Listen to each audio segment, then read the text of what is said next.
She died in the wreckage, her voice silenced mid-flight. Yet, her final concert ticket was still clutched in a fan's hand. 3 legends boarded that plane. Only silence came back. But they weren't the only stars to vanish in the sky. Whose fall shook the world first?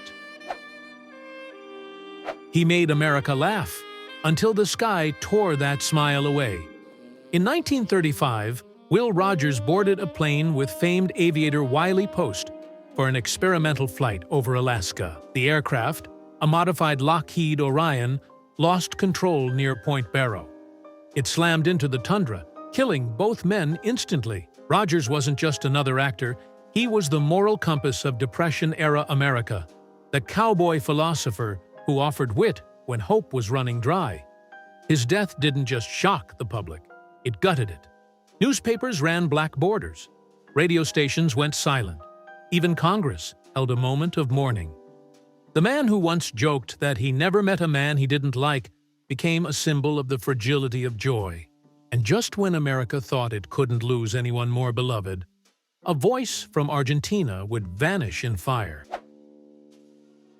He lit up the world with tango until 2 planes crossed paths and crushed a continent's heart. Carlos Gardell was more than a singer.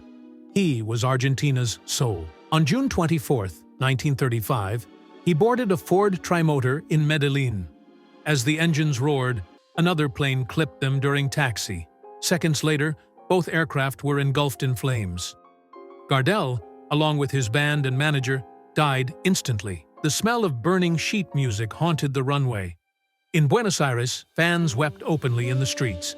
His records sold out not in celebration, but in mourning. Gardell wasn't just mourned, he was mythologized. Murals, statues, and even shrines popped up overnight. Mothers told their sons he was still singing somewhere above the clouds. But while Latin America mourned its idol, Europe would soon lose a legend of its own.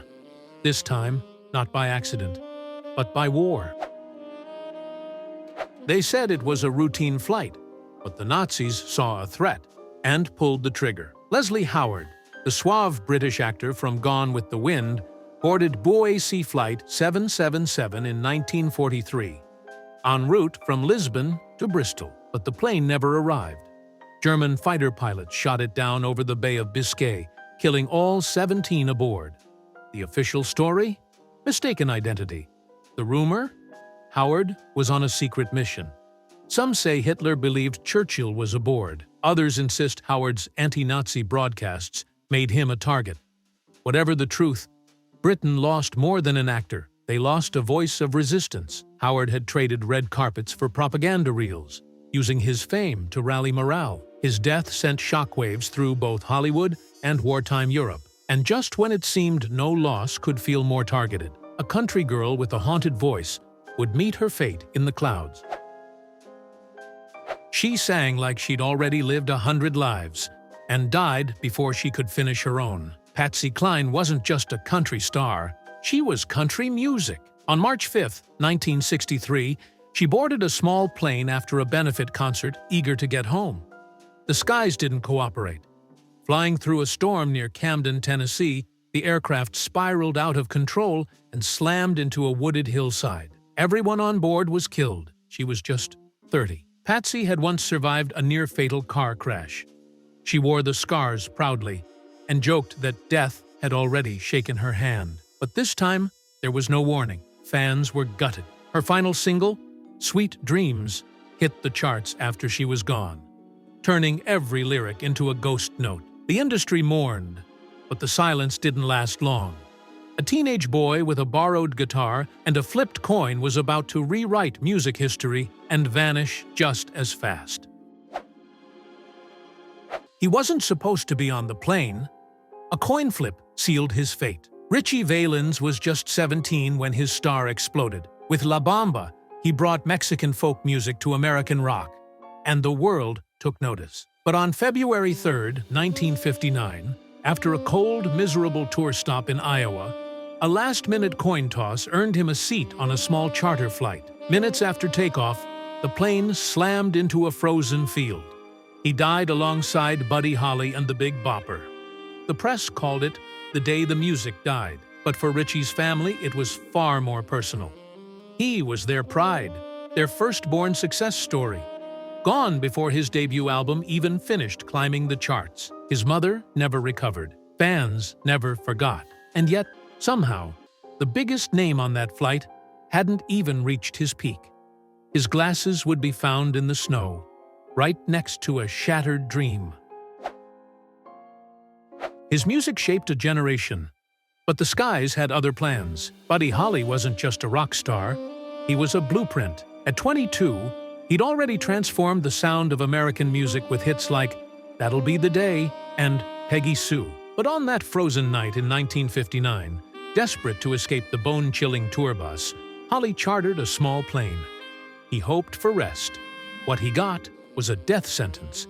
Pilot error and bad weather sent the aircraft crashing into an Iowa cornfield. Killed instantly, Holly left behind a pregnant wife and a career just catching fire. His glasses were found shattered near the wreck, like a cruel symbol of vision lost too soon. The Beatles, Dylan, and countless others would cite him as inspiration. But he never got to see it. And if his story felt cruel, the next one added irony. The loudest voice on that plane hadn't even planned to be there. He wasn't on the list until kindness cost him everything. Chubby Chow P., the Big Bopper Richardson was supposed to ride the bus. But when another artist fell ill, Richardson offered to trade places. The flight would be quicker, he thought, warmer. He had a wife and newborn son waiting at home.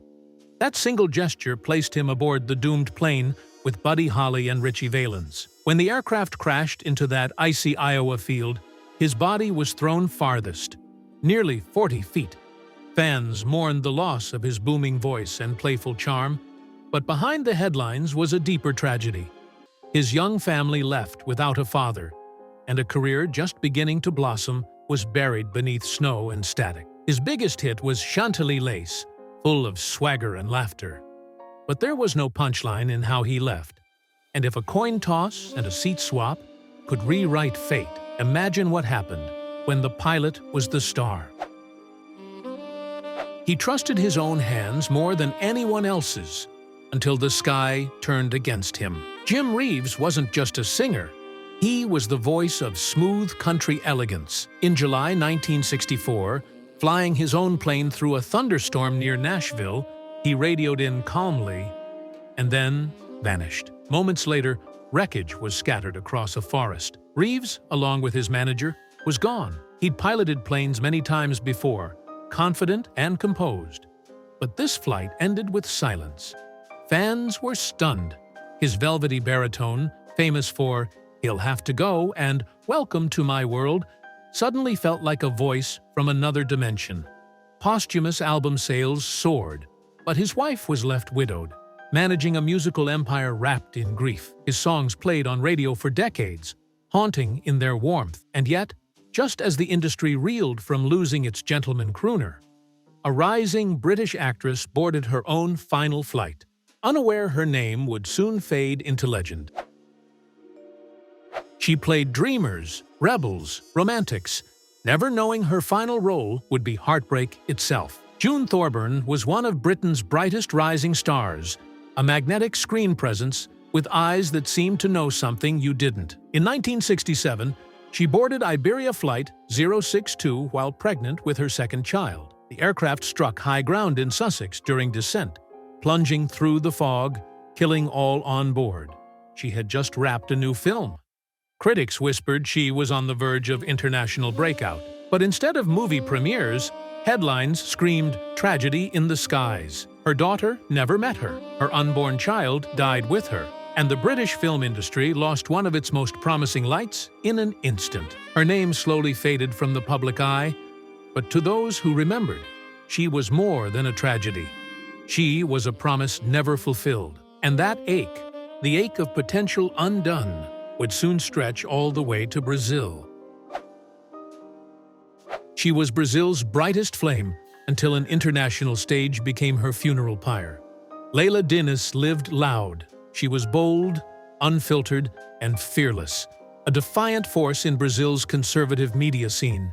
At just 27, she was already a film icon, and a lightning rod for controversy. In August 1972, she boarded Japan Airlines Flight 471, heading home from a cultural tour meant to elevate Brazil's global image. But the aircraft never made it. It slammed into the ground near New Delhi, killing over 80 people, including Leila. The irony?